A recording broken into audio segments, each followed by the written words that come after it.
Hello everyone, I'm Paul and this is problem 3513. Number of unique XOR triplets 1. This is a medium math problem and here I will show you what's my thought process and efficient solution. We are given an integer array nums of length n where the array is a permutation of the numbers in the range from 1 to n. This is very important. We have to return the number of unique values that we can form with all possible triplets in the array. So let's say that we are given an array with only one element. We know that this number has to be a 1. Why? Well, because the array that we are given is a permutation of the numbers in the range from 1 to the length of the array. If the length here is 1, we go from 1 to 1, which means that we only have a 1. Now, what are the values that we can form using triplets from this array?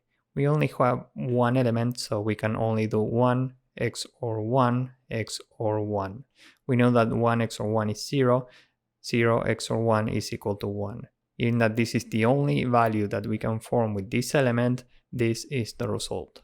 In case you don't remember how XOR works, let's say that we are doing 2 XOR 3. We know that the result is 1, but how do we get this number? Well, we know that 2 in base 10 corresponds to 1 0 in binary. Why? Well, because we need 1 2 to the power of 1 and 0 2 to the power of 0. 2 plus 0 is equal to 2. And we know that 3 in base 10 corresponds to 1 1 in binary. We need 1 2 to the power of 1 plus 1 2 to the power of 0. This is equal to 3. Remember that in XOR, we use 1 whenever we find different bits and 0 whenever we find equal bits. So the result of this operation will be 0, 1. And this corresponds to 1 in base 10.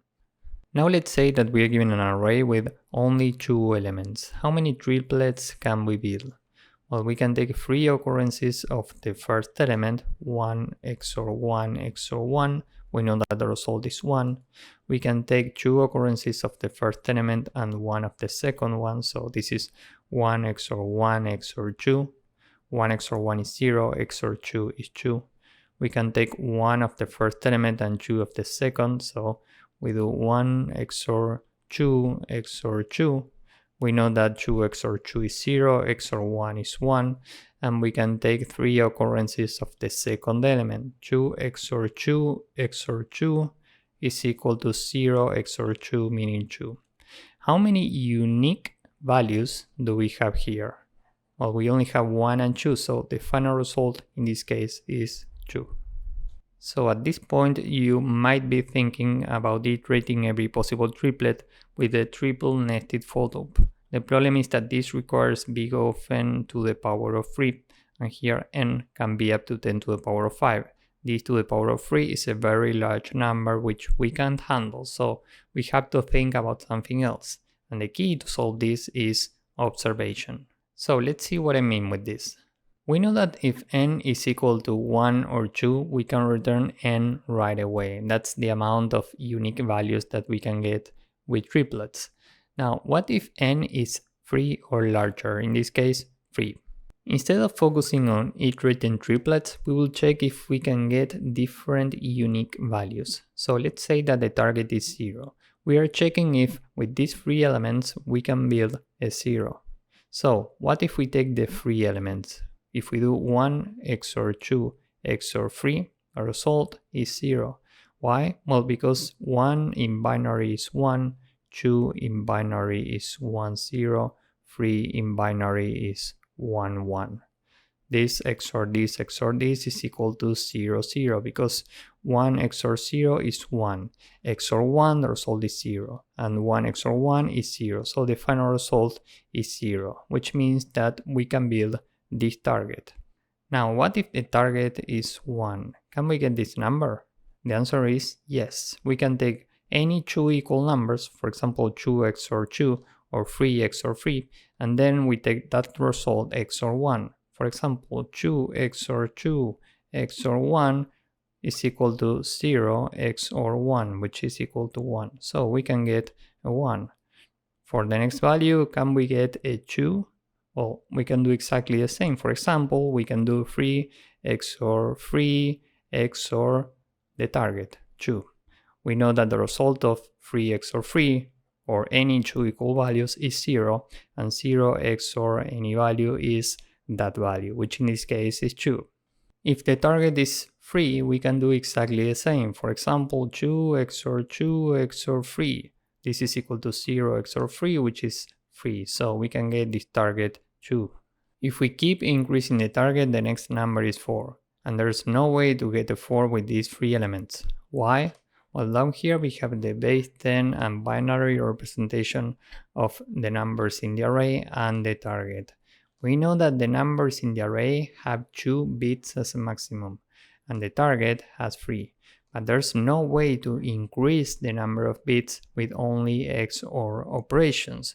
So the maximum value that we can get is given by 2 to the power of the maximum number of bits for any element in the array, which is given by the number of bits in n. Here we have 2 bits, these 2. So we do 2 to the power of 2, this is equal to 4, which means that we can get 4 unique values with these 3 elements. These 4 values that we can get are these 4, 0, 1, 2, and 3. There's no way to build a 4 with triplets formed by these 3 elements. And just to make this clear, let's see one more example. What if we have 4 elements in the array? Now the length is 4, so the result has to be 2 to the power of the amount of bits in this length, meaning 3. 2 to the power of 3 is equal to 8.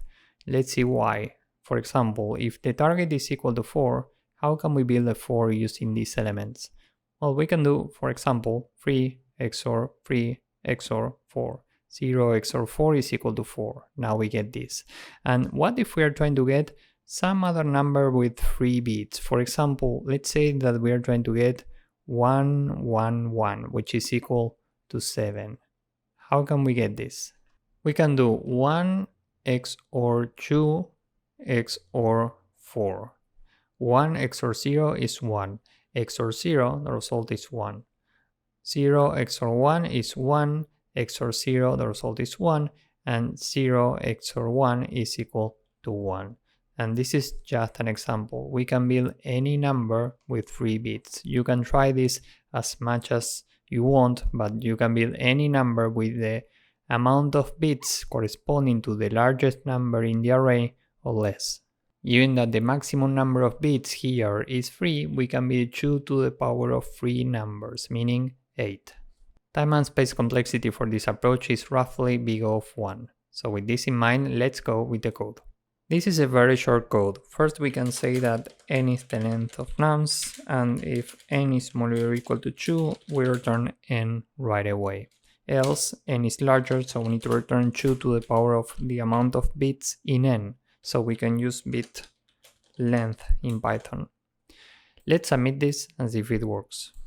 As you can see, this works and it's very efficient. So if you found this useful, please drop a like, subscribe, and see you in the next one. Bye bye.